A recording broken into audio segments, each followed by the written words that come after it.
महाकालपल्ली में चोरी की वारदात, नकदी और सोने के गहने लेकर फरार हुए चोर।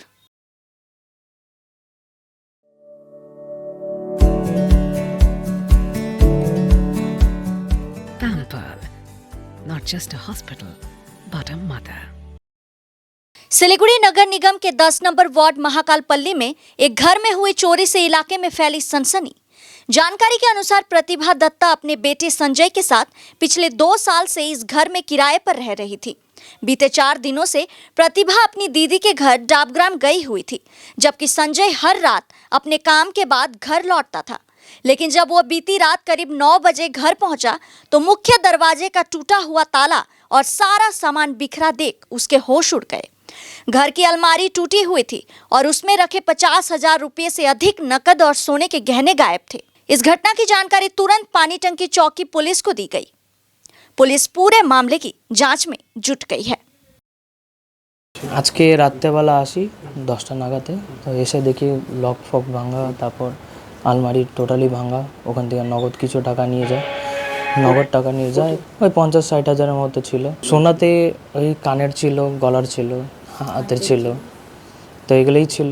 হ্যাঁ, আমি ডেলি বাড়িতে আসি। আমি 9টার আগেই হয়েছে এটা। আজকে 9টার আগে, আমি 10টার দিকে আজকে আমার লেট হয়ে গেছে, যেহেতু আমি কাজে ব্যস্ত থাকি। তো আমি কাজ থেকে যখন আসি তখন দেখি এরকম কাণ্ড। পুলিশ এসে বললো, দেখলো, এখনও তো কিছু বলেনি। এখন যাবো ফাঁড়িতে, যাবো ফাঁড়িতে গিয়ে দেখে কথা বলি। সোনার গয়না আর টাকা 50 থেকে 60,000 টাকা হবে, আর সোনার গয়না ছিল হাতে কানে গলায়।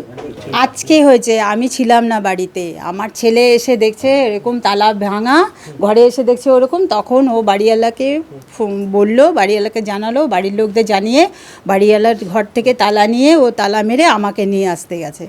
এসে তারপর তখনও বলে না, তারপর রাস্তার মধ্যে বলছে, মা এরকম এরকম তুমি কি লকারে টাকা রেখেছিলে? হ্যাঁ, টাকা ছিল, সোনা গয়না আরও কাগজপত্র, আমার ডকুমেন্টস সব বলে, মা সব চুরি হয়ে গেছে। এসে দেখছি টাকাও নেই, সোনার গয়নাও নেই। আমি দিদির বাড়িতেই ছিলাম।